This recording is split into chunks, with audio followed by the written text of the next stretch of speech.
Happy New Year. Last year, Kevin Henry and I recorded a fun webinar called Chew on These Trends for 2026. I've repackaged it so you, my Nobody Told Me That listeners, can enjoy it on your drive or catch it here on YouTube. It's a special crossover edition. Enjoy.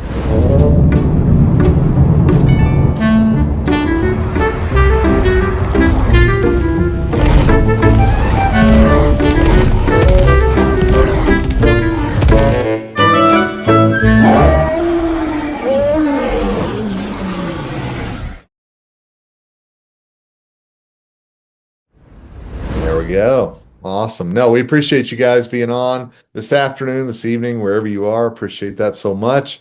Yeah, how many years have we done this in a row now? Is this Oh, our be our third? third or fourth? I was thinking, Something yeah. like that. So, yeah, and every one of these, I feel like that I'm always kind of warning you about some things in my portion of it. Because I always hear from economists and I'm tracking the data on what's going on, and I'm always like, oh, here comes a tidal wave, or oh, here comes this. So I want to preface a lot of what I'm going to say in my part of this, because I'm going to do the first and then Teresa will finish it up, is that, there's some things that I'm definitely watching already for 2026, and some things that, as the editor for Dr. Bicuspid, I'm already planning on editorial for 2026 because I've heard not just one, but several economists mention these types of things. So as we get into tonight, I want you to ask questions. If there's something that you don't understand, something that you want clarified, I'm happy to do that as much as I can. I took copious notes whenever I heard these people speak, and so I'm hoping that I can pass that along to you as well. I always like to start with my bold predictions for next year. And I think that top one is really an important one as we frame some of our discussion going tonight, because Teresa, one of the things you and I both see when we're out there are the virtual front desks, and a lot of things that people are trying to figure out ways to lessen the staff shortage. If you are in Arizona, you've heard about the oral preventive assistants that are trying to help out with the hygiene shortage. That is also coming to other states as well. Missouri, is one that it's on the docket right now. So there's a lot that is we are trying to do in this industry about staffing shortages, and I don't think that's going to ease up heading into next year. Despite AI, despite all the things that are happening, a lot of the data points that I'll talk about in just a few minutes still point to next year being a tough year when it comes to bringing people into your practice. So if you have a vacancy right now, it's not like January 1st, all of a sudden the light's going to come on and people are going to be flooding your inbox trying to apply. We're still going to be battling a lot of the same things. And probably if Teresa and I do this again next year, we would probably still be talking about this as well. One thing that I've heard, I work with dental assistants all over the country. And one of the things that I've heard time and time again from so many of them through Dental Assistant Nation is that they feel like that now they've got a bit of the power. And what I mean by that is that we talk a lot about culture in the practice. We talk a lot about, building team dynamics, everybody working together, things like that. There was a time that people were in fear of being fired. People were in fear of being let go. We are now at the point where people know what the staffing shortage is like. And in some of your areas where there's not a lot of talent pool to choose from, some of those people are taking the attitude of, what are you going to do? Fire me?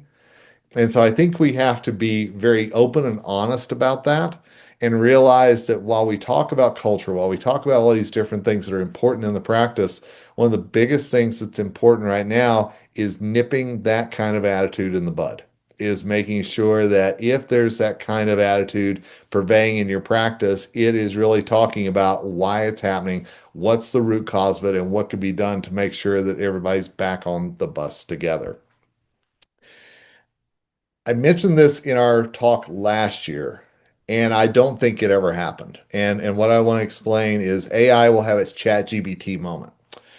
I heard at New York 2024, a year ago, Greater New York meeting, that AI would become as common to us as chat GBT would in the new year. And what I mean by that is that everybody knows ChatGPT. It's kind of become that thing. And it's ironic because it is AI, right? I mean, that's what ChatGPT is. But yet in dentistry, AI still hasn't taken the full hold I think a lot of people thought it would in 2025. My prediction is it finally does in 2026, that it becomes a part of our lexicon in dentistry just as much as anytime that we use Claude, ChatGPT, Gemini, any of the Copilot, any of the ones that are out there. We're going to start really seeing a lot more adoption of that in dentistry. And I also think we're going to see a lot fewer players in the industry for AI as well. I don't know about you all, but it seems like every time I turn around, there's some new AI company that's introduced itself that is saying we're the best. And I think you're going to see a lot of those drift off when venture capital money runs out for them. So, my advice is if you're going to choose AI, pick your partners wisely. Make sure it's somebody with a proven track record and make sure it's somebody that is going to be in the business longer than a few weeks. I also think we're going to get back to the basics. And what I mean by that is that we have so often wanted to spend on technology. We've wanted to spend on various things. And one of the things that I'm going to talk about tonight are some things that are going to cost dental practices much more in 2026 than they did in 2025. And that money's going to have to come from somewhere. So a lot of people in the industry are already predicting that dental manufacturers, dental dealers will have a tougher year in 26 because dentists and dental team members and dental practices are going to pull back their spending to focus on making sure that their business is profitable. I know Teresa will talk about insurance reimbursement, things like that. There's a lot of different things that are going to strain the wallet in 2026 for dental practices. And I think you're going to see a lot of dental practices decide maybe they don't need to go to Chicago midwinter. Maybe they don't need to buy that new piece of equipment or redo the chairs in the practice or whatever it might be. And then with that, we always joke about the dental economics. And, I used to work there, and the joke was it will always be around because dentists were never taught business in school. So they need business help now. Well, they need it more than ever now. And I really do believe that this is the year that dentists start understanding how their business runs and really trying to focus on it as a business and making sure that they're making ends meet rather than just spending or rather than turning a blind eye to it as we have so often. Because again, there's going to be a lot of things this year that are going to go into the budget that maybe weren't a concern in 2025. And speaking of AI, I found this the other day and I had to laugh about it a little bit. The joke was that it was going to replace all of us, right? And I will tell you, the more I work with writers, the more I work with consultants who want to send things to Dr. Bicuspid, the more I'm reading things that are chat GBT driven. The more I'm saying, just write me a 700 word article on insurance reimbursement instead of them actually putting their thoughts into that. Please don't do that. I think that that's one of the biggest mistakes that we're making right now is that AI is becoming a crutch, not a tool. And I think that we have to make sure that in 2026, it becomes the tool that it was meant to be, not something that we depend on completely. But again, I don't think that in dentistry, we're going to see a lot of job loss because of AI, because dentistry is such a human connection and human touch, human interaction type of industry. All right. So if you were with us last year, you know that Brian Bailu from ITR Economics was somebody that I pulled some slides from last year with his permission. He is back this year as I want to point out Jay Milliken. He is on the left side of your screen. Jay is with Fluent Dental. Fluent has a lot of data points out there. Specifically, they are tied in with the insurance market. And as we get toward the end of mine and the start of Teresa's, I'm going to be showing you a couple things that Jay shared with me and Dr. Bicuspid that he also allowed me to share with you all tonight. But I want to give both these gentlemen credit for some of the things that we're going to talk about and that I'm going to move through in my portion of the presentation. So let's start with some numbers from the ADA Health Policy Institute, okay? Because I think before we talk about trends, before we talk about where we're going, we got to know where we are now and where we've been.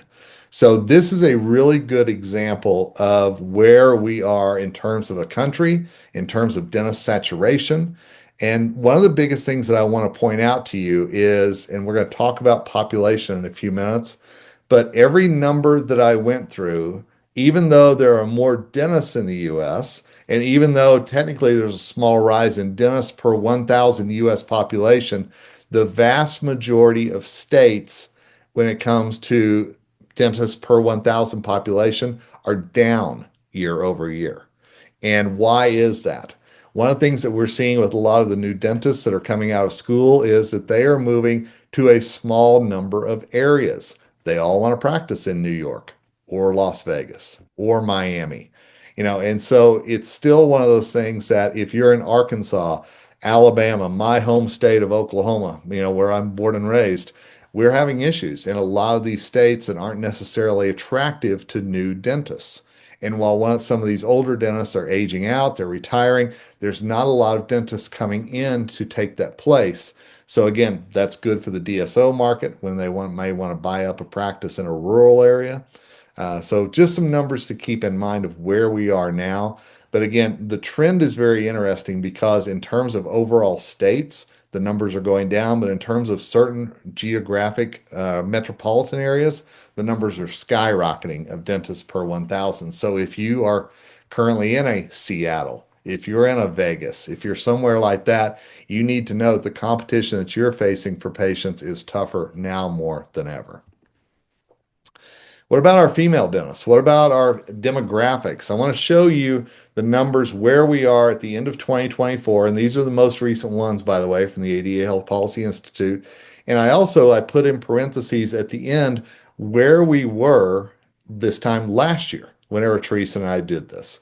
So the number last year, for example, 2023, we had 37.7% female dentists. Now we're up to 38.5. That's a number that's just going to keep growing as more and more dental schools are reporting that their graduating classes are at least 50% female. This is going to be a female dominated industry. Not a bad thing at all. I want to make that very clear.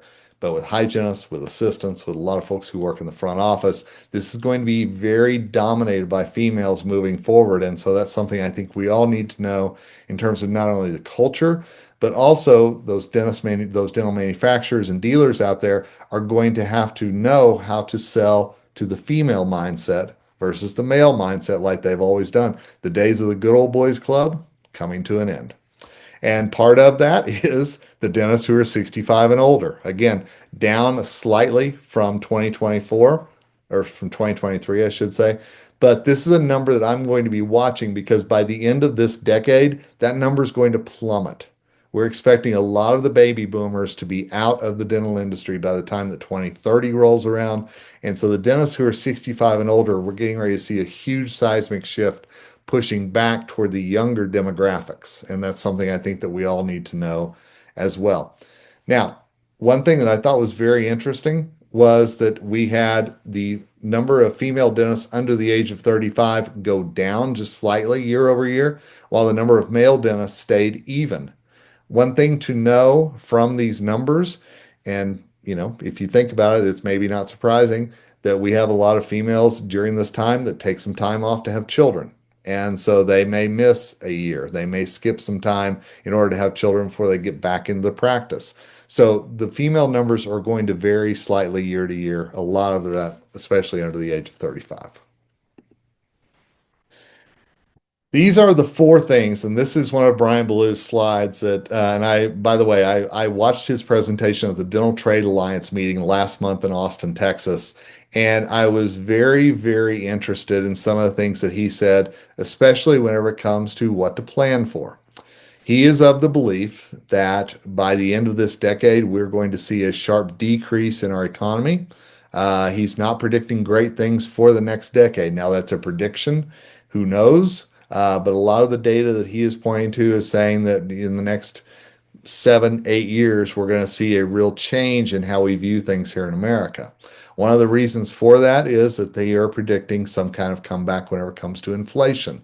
You can see the dots there on what the predictions may be, a dip, and then when it goes back up.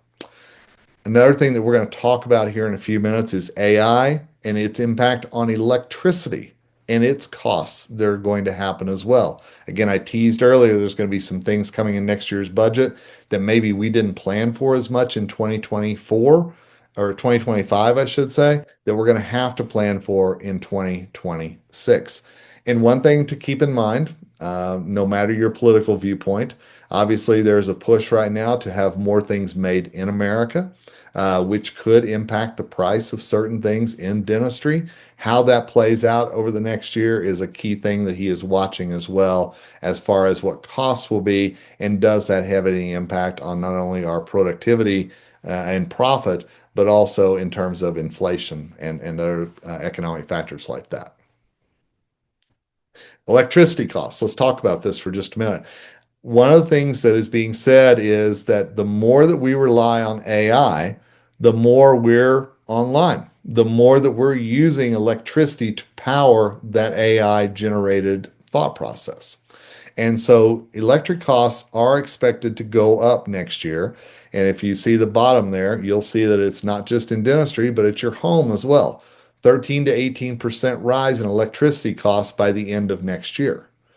Now, again, I'm not doing this to scare you. I'm not doing this to worry you or anything else. I'm doing this because this is something that we all have to keep in mind and budget for. While we are all seeing great things come from AI, we know the more that we use computers to do things, and that includes crypto, that includes AI, it includes a lot of things that are part of our daily life now, charging our phones, our computers, whatever it might be, the more it's going to put a demand on electricity. And there's only so much that the American grid can do. So it really will become a supply and demand issue. So just keep this in mind as we go forward. Teresa. Yeah, Kevin, I just want to anecdotally share. Our electricity here at the house, and we'll find this interesting, and Laura too, kind of close to me. The it's a co-op, so we're not on the main like state power grid, but we have seen some brownouts and the main power grid because we're very big on data centers here. Amazon, everybody's opening up data centers up and down the 95 corridor.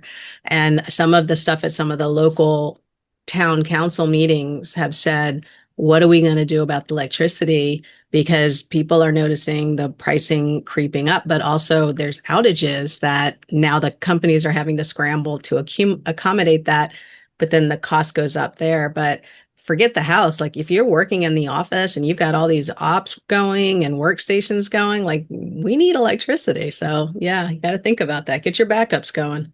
Absolutely. Great point. And it is something, again, as you budget for next year, just something to think about in terms of that. Wow. Tiffany just commented, just happened to us yesterday in Ashburn, which is like a city or two over. That's and wild. we're having a really weird day here in Colorado, where I live, just off the mountains. We're having 80-mile-an-hour winds here right now. So Xcel, our local electricity, has shut off a lot of power around us, so that there won't be fires sparked when the wires go down. So, Yeah, yeah. Anne's having it too. So yeah, watch yep. out, people. And what do we talk about? How much are we talking about? This is something that Brian talked about. Imagine adding the equivalent of a whole country every year to what we're going to need in terms of electricity moving forward. Yeah, and again, Teresa mentioned the data centers, the AI, the crypto. A lot of these things are going to happen. And again, it's not just in the US. This is all over the world. So, one of the things that you're probably going to start seeing is where are countries going to start getting their electricity from, and how can they keep up with the demand? And is it something that, that I've read talk of, are there going to be electrical brokers out there trying to make sure that countries don't fall behind? So some interesting things to think about. Is this dental related? Maybe not in terms of the oral cavity, but in terms of the business, absolutely. Let's talk about labor costs. And I want you to look at that green box that's there, because this is huge, my friends. They are predicting that by the end of this decade, your dental team costs will go up by 28%. Now, I want to make that very clear. Does that mean everybody in your practice is going to get a 28% raise? No. My dental assistants got very excited thinking that. No, that's not what that means.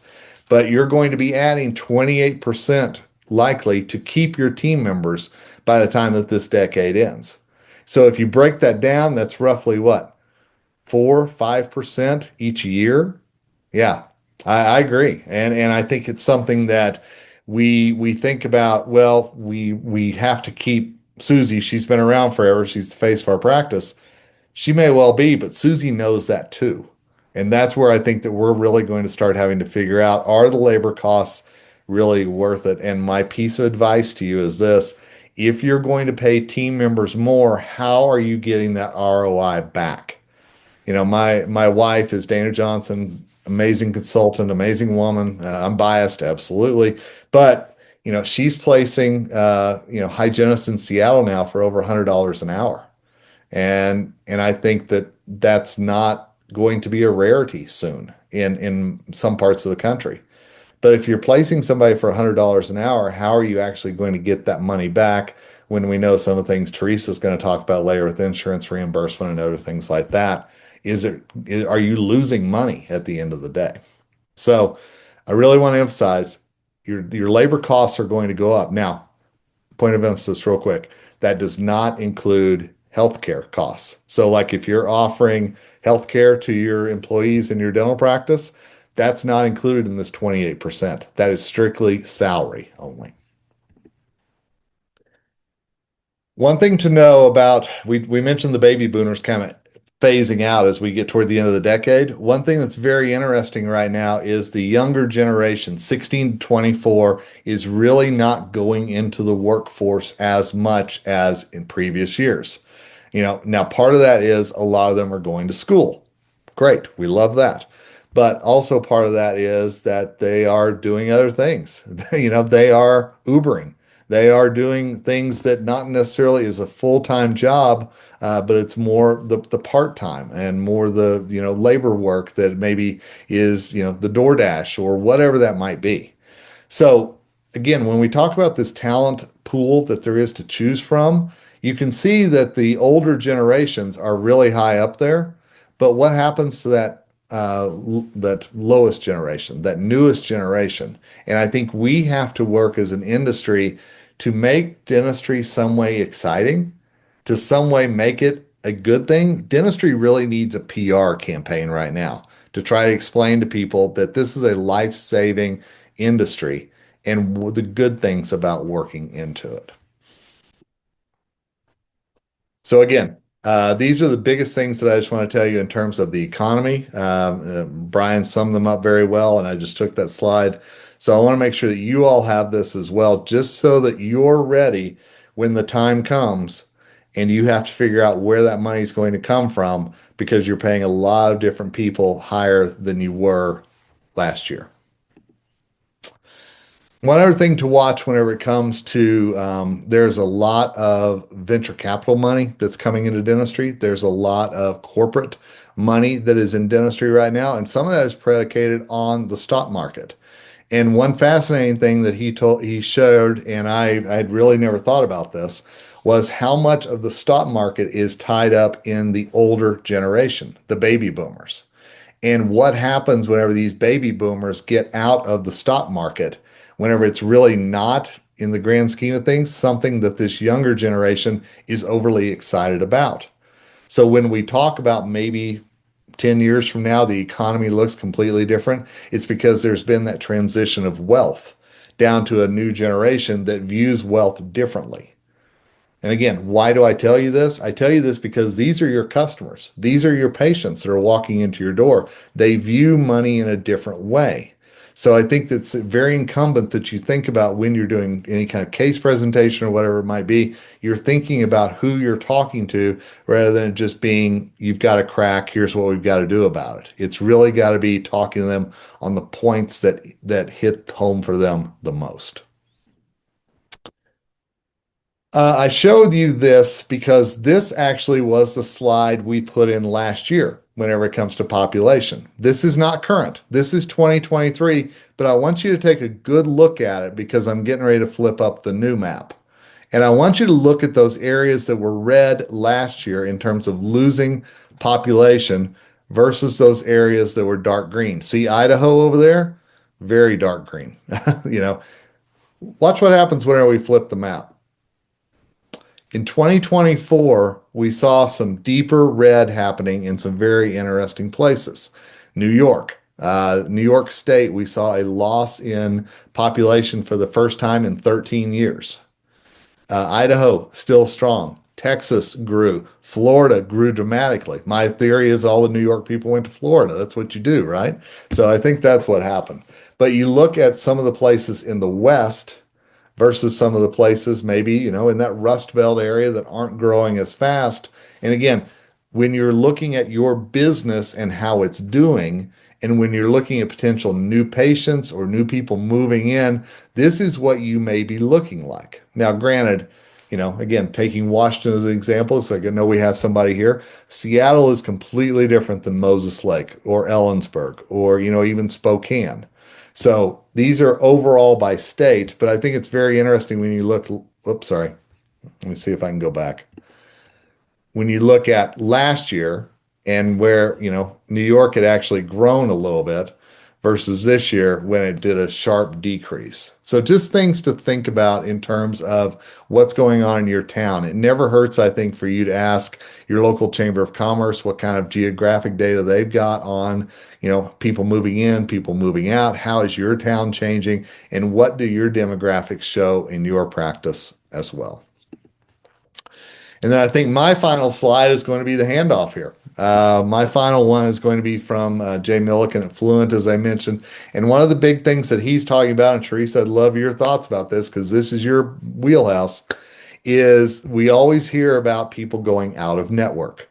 And one of the things that Jay is saying is that there hasn't been that huge migration out of network that maybe is talked about or maybe was expected. In fact, there were only 9 states, and you can see them over there in the orange, that actually fell 2% or more year over year in terms of insurance usage. Everybody else either stayed very close, some, as you can see over in the far right, actually gained. So, Teresa, did that surprise you at all? I'm curious. No, not at all. The ones who, go out of network are, I mean, rightly, they're proud of it. They were able to do it. They made the decision. It's not an easy decision. And so, they're going to talk about it, but there's a whole slew of people in my classes that are like, yeah, that's just not what we're doing. So can we talk about how to make it work instead of, focusing on that? And I know there's frustration. Like you go into a Facebook group and people are like, well, what about this? And there's always like this chorus of that's why we're out of network. It's not helpful. So I'm not surprised by this, but another reason too is that when you look at the corporate growth, there's so only so many individual dentists. You still have this whole like army of corporate dentists because when you go into a corporation, you're signed up with a ton more. So there's also the exponential issue here where you might be, maybe a solo provider is in network with maybe 5, but when you go into a corporate setting, you're going to be in network with 20. So there's different levels there. And I don't know if this took into account like the actual depth of the participation. I would be surprised if they could anyways, because nobody knows how to measure this stuff really. Like when it gets to that level, I'll talk about that. The insurance environment is rough right now. So I want to talk about that, but I also want to bring in kind of a holistic view of the patient experience and what we should be doing also with our business decisions, right? And so bringing in AI, Kevin, I created this on Nano Banana, which is the Gemini, the Google thing. I like it. Yeah. And, and I said to my husband, look, I'm a fortune teller. He's like, that doesn't look like you. And I thought that's great. So I thought it looked very adorable. I But thought it was anyways, pretty good, actually. thank you very much. So, Are so you? I got to give him a hard time, but here's what I see on the horizon, and then I'll give you my predictions towards the end. And if any of you came in after I posted the handout and you don't see it in the chat, just let me know. I'll throw it in there in a little bit. But the handout, if you scroll up, you can have it. So I think what I'm seeing too with all of the AI companies, but just also the slew of technology companies out there, it's becoming very confusing and also very expensive. And what I definitely see is offices having maybe 3 different software that do the same thing. And it's, costing us a lot of money. I really would love someone to create some sort of AI agent or analysis or something where you just put in the tiers of the software that you have, and it tells you if you're duplicating payment for something. I mean, you're probably checking eligibility a million different ways, and you've got patient reminders set up for three different systems. You could consolidate. Now, we saw that with COVID. When COVID came, doctors were like, look, let's look at the bills. And all of a sudden, all these subscriptions went away because people were consolidating down. I feel like we're going to be in that situation again. So patients are becoming more demanding. This has been going on for a while, but I think when you mix in the fact that it's harder for us to estimate costs, it's getting more frustrating for patients because we can't be exactly accurate with that. So I will make sure that I explain that in a little bit as far as the cost estimations, but also access. There are a lot of times I saw somebody wanted the handout. Sherry, I'll upload that in just a second. The thing with access is that when you are in areas, not New York, not Vegas, where you don't have a lot of dentists, the insurance companies, as part of the contract that they have with the employer and the patient, they need to be able to get you in a certain period of time. Well, patients are realizing if they're in, not in a suburban area and don't have a lot of dentists, they're waiting a long time. I'm also hearing from a lot of you that you're booked out already past the middle of 26 for just hygiene, just a regular hygiene appointment, not like they need to come in 6 months. Like, it's going to take that long to get a regular hygiene appointment. And so you are going to get patients who are just going to get really frustrated with that. Now, will the overflow, go to a non-participating office? Maybe the patient will just go, forget it, I just got to get in. Maybe, but until patients realize that they actually have the choice, they may not. They may be fine with waiting. What I think is going to happen is they're going to make an appointment with your office and then forget about it. And then now you've got this hole in your schedule when it's time to bring them in. The workforce struggles are real. Dental Post put together a survey that basically said that most of and they actually specified insurance coordinators, most of the insurance coordinators in the offices were looking at getting out of the office in the next 5 years.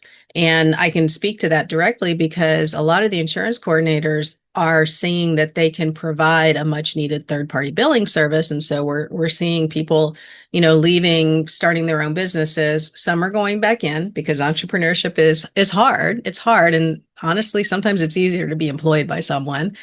But if you have people constantly rotating at the desk, that's a doctor's worst fear, is a rotating staff. They actually have this fear that it's going to reflect badly on them. Like, patients are going to notice, like, why do I always have new employees?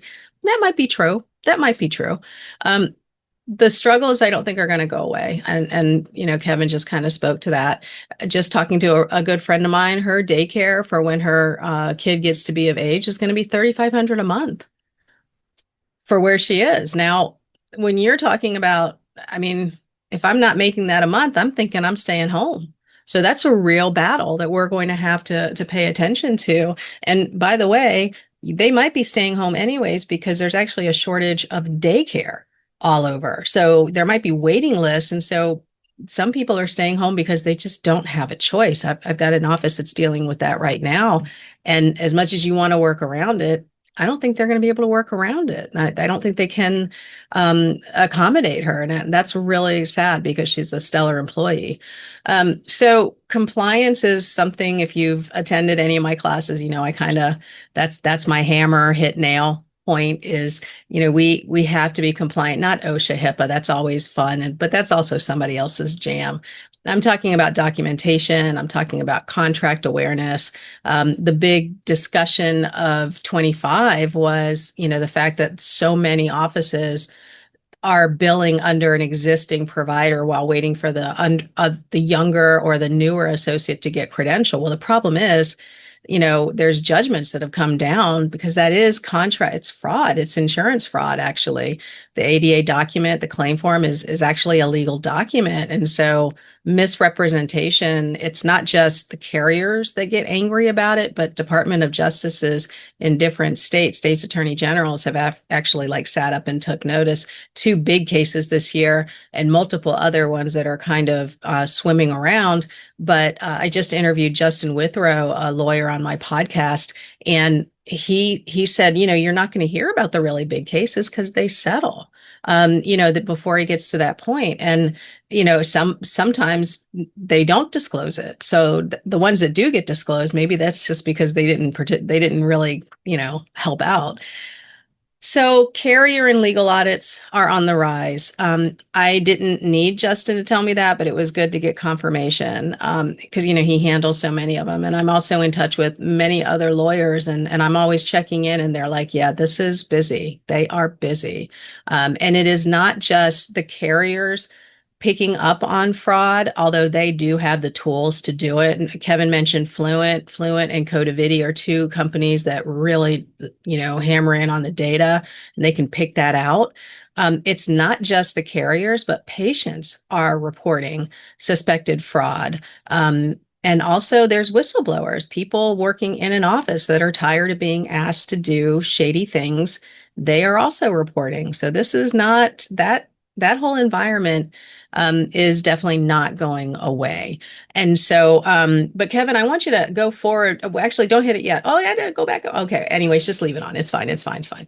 I just wanted to show you how creepy AI is because I asked it to give me a devious smile and now I look like I'm possessed. So I just wanted to show that. You can click forward.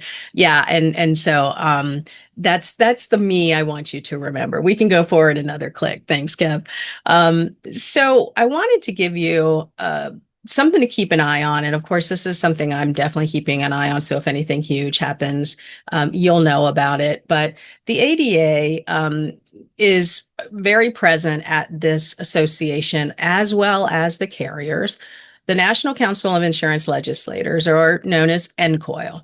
So why do you need to know about another acronym? Well, NCOIL is who creates model legislation for all of the insurance industries, car insurance, home insurance, pet insurance. They're the ones who get together and come up with guidelines and model acts. And then it is up to then the state legislators to say, you know what, this is really good. Everybody collaborated. We're going to put it forth and try to adopt it. The dental loss ratio, for example, there was a lot of, that could be a whole webinar on its own, but basically the dental loss ratio, NCOIL came up with a model legislation for it. ADA and the carriers kind of went back and forth along with NCOIL. ADA agreed to a set, people didn't like it, so ADA went back and now they're, basically they agree to a different set. But why that's important from an ADA standpoint and the insurance carrier standpoint is that we need to be aware that there's all sorts of lobbying and meetings that happen many times without us being aware of it. So when you ask what has been done for the industry lately by AGD, ADA, and the carriers, this is where we need representation. And so dental loss ratio was discussed. It's kind of settled now, but now there's a standard guidelines that now can go forth to the other states and they can put it forward. Same thing with network transparency. I do want to talk about that for a second. They created the model guideline for non-covered services, not being beholden to, not being able to ban, not being able to charge your full fee. That was a model legislative guideline that was created at NCOIL. They're now looking at AI usage in healthcare. And I've been asked recently, I've given a couple classes now on AI usage in healthcare.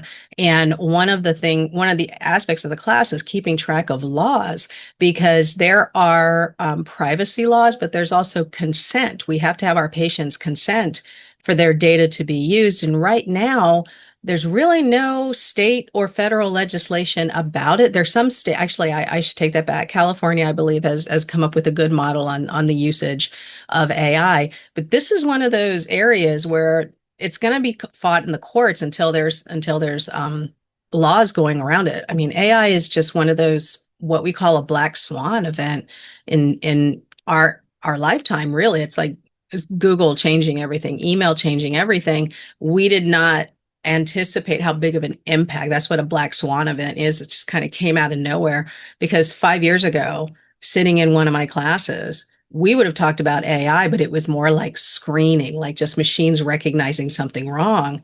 Now we've got just all sorts of things. So can you go forward one more, Kevin, please? So this is the state of networks, insurance networks in our industry. And I'm sure I just triggered a few of you, so I apologize in advance. This is headache inducing. It's migraine inducing. I know. I have a membership called Dental Revenue Network, and this is one of the things we talk about all the time. Who's with who's joined with who, what do we need to look out for? One of the things at NCOIL that I want to put on your radar is that they just came back from a meeting where they basically came up with this model legislation for transparency in dental benefits. And it also included some payment stuff, which I have on the next slide for you. But basically, this is what they put forth should be what is in place in the states. Now it's up to the different states to say, we're just going to take this legislation as it is and put it in front of their congressional houses. Now, one thing to know is that there's a few states already who have gone forward with this, which is great. Illinois, I think New York, it had theirs done. But this is what we would hope to see from an office point of view. For those of you who are not sure why this is such an issue, the fact is when we don't know what fee schedule is going to apply, if we don't know what network we're in, patients kind of look at us like, aren't you supposed to be the experts on this? But it also impacts our ability to give good treatment estimates. It also impacts our ability to make very smart business decisions on profitability for our offices. So what can happen is you can have a very good fee schedule with one carrier, and then here comes this network, and now all of a sudden you're back on a lower fee schedule that you fought really hard to get out of. Now that is something that I just don't know how a very busy employee in an office can keep track of all this, because I'm in this industry. I look at this stuff all the time. I don't know. I can't keep track of it. That's why I'm very grateful for the other people in my membership that can, and also friends that are not, that can kind of give me little heads up, hey, they're getting ready to join. They're getting ready to join. But we would need these 30-day advance notices. That last bullet point is something I want to bring up, because there's a lot of medical laws regarding prior authorization. You're going to see this a lot in the news coming up because it's a hot topic with this administration, but also just at NCOIL in general. There's another separate prior authorization. Prior authorization is not common in dentistry. What we do is pre-treatment estimates. And so if you see a mandate for prior authorization saying they put this down, so they have to pay it. If it's a true prior authorization, yes, but you really don't see that unless it's like a VA setting or some Medicaid, and definitely in medical. But the traditional PPOs that we work with and EPOs, they don't do prior auths. They do pre-treatment estimates. And so we have to be very careful with the wording on that. Okay, Kevin, I'm clicking, but it doesn't do anything. You've got the controls. Okay, so another added benefit to this meeting that they just had was wrapped up in this whole transparency contracting bill or model act was language about virtual credit cards and ACH payments, which will be a great relief to a lot of us. Basically, we would be clearly notified of any fees, and we must be given alternatives. The chosen payment method can only be changed by the dentist, and we have to actually opt in to anything that's going to charge us a fee, whether it's ACH, whether it's, virtual credit cards, print by check, whatever we're doing now. The issue is, again, this is model legislation. It's going to be up to the states to push this forward. So if you are a dentist on the call and you have the ability to get involved at the state level and this hasn't hit your state, or maybe you work with a dentist of a state where it hasn't been proposed yet, get involved because that's how this is going to go forward. Right now, the virtual credit cards, as you all know, are a pain in the butt. You opt out and then you are opted back in with another round of payments, and it's just very frustrating. Side note, I was doing this for my own office. I still do checks for my office. And I called Zealous. I had a stack of virtual credit cards that we had opted out again. I called Zealous and she said, "Oh, those aren't payments, those are invitations." That's what she called them, invitations. And I thought, here's my joke. I was like, this is the worst party ever. I don't want this invitation, right? So stop it right now. But it took a half hour of us on the phone with her, just making sure she'd gotten every outstanding credit card. And boy, am I waiting for another one to arrive because I'm going to go nuclear. So we'll see. But that's not anything any insurance coordinator on this call has not dealt with. And that's unfortunate. Talk about administrative burden. Okay, Kev. All right. So back to AI. So I created again with AI this robot that's going to take everybody's job, right? And I think Kevin's right. It's not going to take everybody's job. And I purposely said robot with a headset, filing papers with a printer full of paper. Those are my instructions, because as much as I've seen our offices go paperless, and please don't tell your wife, Kevin, because Dana Johnson teaches on paperless. What I have seen over the years is everything that's trying to get us to go paperless has still resulted in paper. So I feel like as much as AI is going to be pushed on us, we're not going to be pushed out. I think the office manager, good team member of Dentistry's future is going to realize that this is going to be a fantastic aid to get the job done much better. If you're an assistant, AI is going to help you with inventory. Hopefully, they'll be able to track it. You might have an agent or a gem sent from your distributor that's going to just remind you, hey, let's check this. Or maybe you'll have barcodes. Some of you are already doing scan codes and all that. That's kind of a form of it. For AI administratively, the most improvement has been in the AI world. I'm sorry, the RCM world. And we see that with benefit checks. We see that with claim submission, electronic attachments, dental imaging. I wish I could go more in depth on it, but there's so much activity with dental imaging. Some of these dental imaging companies are actually going straight to the carriers now to get approval based on the images that are right there in your software. So in the future, you will very likely have the AI recognize that your image meets criteria. And instead of sending in a claim, it will generate a code that you will send to the carrier. And that's basically how your claim's going to get to you. And you can imagine if you're set up for electronic payment, you could probably get paid very quickly for a crown that you did with not even submitting a claim or documentation. This is not going to happen. Maybe next year. I don't know. I can't say anymore, but I don't think it's going to happen next month. So I can say that that's safe. But we are moving into that world. I mean, Kevin and I, we see a lot of office or companies come and go. I get pitched on this stuff all the time, and I am stunned at how fast this field is changing with AI. One more, please. Okay, so here is CAQH. They have this great report they put out once a year. I'm happy to give it to you. It's a big one, but it's basically like electronic transactions in dentistry. This one cracks me up because I presented in front of a bunch of carriers, and I was like, this slide makes me laugh, you guys. I have to explain this because when CAQH brought this up on the screen, they were puzzled by why there were so many transactions that were strictly electronic. So let me explain. That 839 is the amount of verifications that are just completely electronic, just automatically sent in. Then you've got the ones that are portals. That's the light blue. Then you've still got people picking up the phone or faxing. Okay. So you've got like a mix here. The truly electronic has spiked, and they're like, wow, but the other ones haven't gone down. So why is that one spiked and the other ones haven't gone down? And I'm just cracking up because I know why, and you all know why. As soon as I say it, you're going to go, yeah, that makes sense. You probably are doing your eligibility checks through Vine, through your practice management software, through your Solution Reach, whatever, Mango.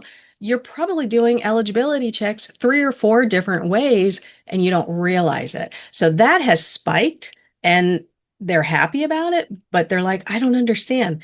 And I'm going, well, that's because you got to come to an office and see how we operate. And then that would make total sense to you. And I think a lot of them are now starting to get it. One side note, it's not on any of the slides, but I do see a lot more interest from carriers previously that are now coming to me, coming to Dental Revenue Network and saying, can we talk to your people? Can we demo this? Can we hear what the workflow is? And so I do think they really are like, we need to get a handle of how much support is costing us, because they have a huge dollar sign attached to their support. We do on labor, they do on support. So I'm thinking, let's talk about this, right? Let's see if we can meet in the middle. All right, Kev. So with all of this electronic stuff, why aren't we all rich? I don't know. You would think AI is going to make our job easier. Well, when it comes to institutional knowledge, there's a lot of people retiring, and you have people who aren't necessarily as outgoing, right? Because a lot of people grew up COVID times. My son's one of them. COVID times, loves the phone, all that kind of thing, would rather text than talk. We need to be able to talk to patients about case acceptance and financial acceptance, and financing. I feel like we're going to, for Kevin's back to basics, I feel like we're going to go back to the patient experience enrichment. There is a real need for a lot of voices on patient education out there in case acceptance. I can just tell you from working with a ton of offices and hearing from doctors, it's a bad state of affairs out there. So you're also hearing from doctors saying, I don't think my staff can explain it that well. They're newer. I'm still working on it. So doctors are actually spending more of their time, which is productive, but not really, right? Like they could be more productive doing a crown. So the other side of this is with insurance estimates, all of these different networks, when you're not sure of the estimates and if they're going to be accurate, then you're definitely not going to be confident when you're presenting. Well, patients pick up on that, right? Another issue is, and we just talked about this on the membership, is that we have a big problem in our industry, which is gigantic accounts receivable, huge. So a lot of offices, and see, I'm hearing this from my CPA friends, doctors are waking up looking at the end of year reports and they're like, okay, I'm profitable. Well, why am I not like collecting all of this out here? And what's happening is we're really good at text to pay. We're really good at e-statements. We're really good at saying, you need to pay your part right now, or they just walk out, right? But there's no like nuance and getting the financial options in there.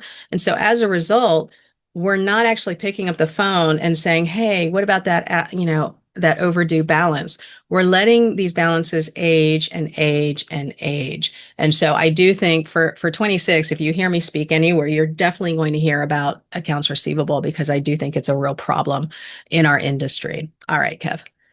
So this is another thing I want to bring up to you. Look at this creepy AI video that I created with just one picture, and it's me with the magic 8 ball. And Kevin looks very distressed watching this. It's okay. If you want to stop it, you can. But here's my predictions for the year for 2026. Coding is going to get more complicated for the team. I just want to circle back on that in a second.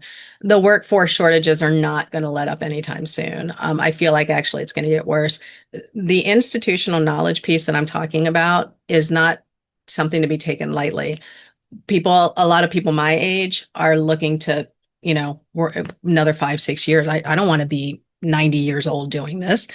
But a lot of people are looking to switch jobs. A lot of people are looking to get out. What happens to all of that fantastic patient handling that is not going to get passed on? So a challenge to you all, in addition, piggybacking on Kevin's challenge to bring more people into dentistry, is to don't keep everything in your head. Let's share all of that into your teams. And it doesn't have to be verbal training. Record yourself, so have it for posterity, but also SOPs, standard operating procedures. One thing I've learned about the workforce coming in is that they want to see it in writing, and they want to see step by step by step. And you know what? Everybody has a different learning style. So let's do that. Yeah, I'm thinking, Kevin, I'm probably going to make this loop like maybe twice and that's it. So the other, oh no, go back. I'm not done yet. Sorry. You got to watch her again. So M&A activity is going to pick back up in 26. I've been hearing that from some of the predictions because I just this year was the year of DSOs holding on to their money, and I'm not. That's not my personal opinion. That's just from reading lots of the pundits out there. There's this cautious optimism that the mergers and acquisitions market is going to pick back up. But one thing to think about, the converse of that is that it's going to pick back up because people are going to be looking to sell their practices, which kind of goes back to Kevin's talk about doctors aging out. The other thing I want to bring up, information overload. It's going to be easier than ever now to hear answers. Um, just like we don't want you to have ChatGPT think for you, I think we need to make sure that we're really vetting our sources.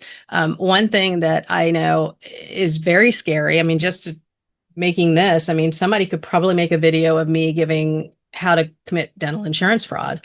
And for somebody who doesn't know me, they probably would think, well, Teresa says it's okay. So I really think we have to be careful with our sources of information and who we trust for information. I am too. I mean, I'm definitely keeping an eye on, do I really think this person is full of it, or do I feel like they know what they're doing? You know, you have to kind of ask about that. Real quick, and I want to talk about coding just for a second. You can go to the next slide, Kevin, because it is a little freaky to keep watching this. So this slide here is just our favorite episodes from our podcast, Chew on This, which I'm hoping, we haven't done it in a while. We kind of put it on hiatus, but definitely very funny episodes. Go back and look at them on YouTube and on the podcast. But let me just talk about coding real quick. I am going to have my January 6th coding update webinar. Again, you can find that on my site. But what I want to tell you is we have 60 changes. We have some weird changes coming up. If you're doing any anesthesia, definitely you will need to perk up and pay attention. Sedation, because there's been a lot of changes to that. I'm really excited about the cracked tooth diagnosis code. That's pretty cool. And we also have a laser code that's not the laser code we want. So that I keep saying it's the laser code, but not the one we want. It actually, if you read it, it is nothing to do with perio at all. It's extra oral and intraoral usage. And it's really meant for red light therapy. And so that's a problem because I think a lot of people are going to seize on laser because so many of us have been wanting a laser code for so long. And I remember being at the code maintenance committee meeting and I asked the two doctors who put it forth, I said, are you going to put anything in the description or at least in the companion guide to say this is not for periotherapy? And they both looked at me and said, why would a doctor think this is for periotherapy? It's clearly for red light therapy. And I was like, really? Because I mean, doctors see laser, they get excited. I don't blame them. I don't blame them. So pay attention to that kind of discussion out on Facebook because you are going to be hearing people say you can use it. So my coding update webinar will come out, and definitely to stay on top of codes, get the coding companion guide from the ADA. And the reason that I say that's the guide to get is because if you were to ever go to court, that's the guide that they're going to hold up and ask, are you compliant with it? And so because I am a compliance nerd, I have to warn you about that. So next slide, Kev. Real quick, you heard me mention it, Dental Revenue Network. If you're a billing company owner or work in an office doing insurance, there's a level for you. And, oh, it didn't take it. But there's also a career workshop I'm giving in March with my friend Angela Sullivan called Beyond the Operatory. Some of you may be thinking about transitioning out of the dental office and maybe doing your own thing, consulting, speaking, whatever. It's a 1-day, very hands-on 20-person workshop. And we're up just, I think we got like 6 seats left. So happy to give you more information on that. I want to launch, go to the next one, please. We wanted to say thank you. Care Credit also is always good about supporting this event. So we want to thank them. But I'm curious, we wanted to have 2 more poll questions for you based on what you were thinking before, but also for tonight. You know, what issues are you thinking you're going to focus your business on in 2026? And we'd love to get your thoughts on that. And then we always stick around and answer questions until the end. So I'll leave that up for a second. And if you have an other, put it in the chat. And I did put the handout in the chat as well, so you can download that again. All right, gosh, we got, look at that. Okay. Insurance and staffing. I'm not surprised. Insurance and staffing. Yeah. That's Technology. Yeah. That's good. Okay. All right. And so let me go to the next one. Oh, let me share the results here. Sorry, I didn't share the results last time. There you go. Can you see that? Yep. Yep. Okay. And I'm not surprised by insurance. That's just, the world we live in nowadays. And then let's find out from you, what business topics are you going to be seeking out for 2026? What are you going to be worried about and wanting to learn more of? Leadership and culture, RCM, business. Are you going to improve clinically, get some laser skills, get some implant skills going? All right, one more second. And Sherry works for a dental insurance company. Okay, I love, and if you want to stick around for the chat, definitely would love to hear your thoughts on all of this. Okay, so let me just share the results on that. Kevin, I'm not surprised because you touched on it. The business and profitability and rev cycle for sure is where people are going to focus on. All right. Good to know. Thanks for indulging us on that. We'll leave this up, but is any questions? And you can unmute this. We're very casual. You can unmute and ask if you have any questions, or if you're like, I'm just stunned and need to go to bed. We understand. That's fine too. Now, we appreciate you all being on tonight for sure. Thanks for taking time out of your holiday or pre-holiday schedule, I should say. Yeah. Yeah. We'll stick around for just a second. Okay. Back at you, Tiff. I got to see Tiffany at the code meeting. So that was great to see her. Yeah, and everybody is not loving virtual credit cards at all. I mean, I don't mind Echo. At least they let you opt out easily, but Zealous, it's like an escape room trying to get out of their virtual credit card. It's awful. So yeah, not the only one. All right. Any last thoughts? Ah, you're welcome, Jennifer. Yeah, absolutely. Say hi to Justin for me, Jennifer. She's going to be laughing. I'll tell you why, because I've met her husband, Jason, a million times, but the first 2 or 3 times I met him, I could not remember his name. So I was like, Justin, Jordan, whatever. So now every time I see him, I just call him a different J name. So, oh, Freedom won't let you get paid. Wow. And I don't think Virginia has a law on virtual credit cards. And it may not apply either because I don't know if that's a self-funded or fully funded plan. That stinks. All right. Yeah, thank you. Yeah, you all are welcome. All right. I don't see any more questions or comments. So everybody, Merry Christmas. Happy New Absolutely. Year from us. Thank you all. Look forward to seeing you in 2026. All right. Bye.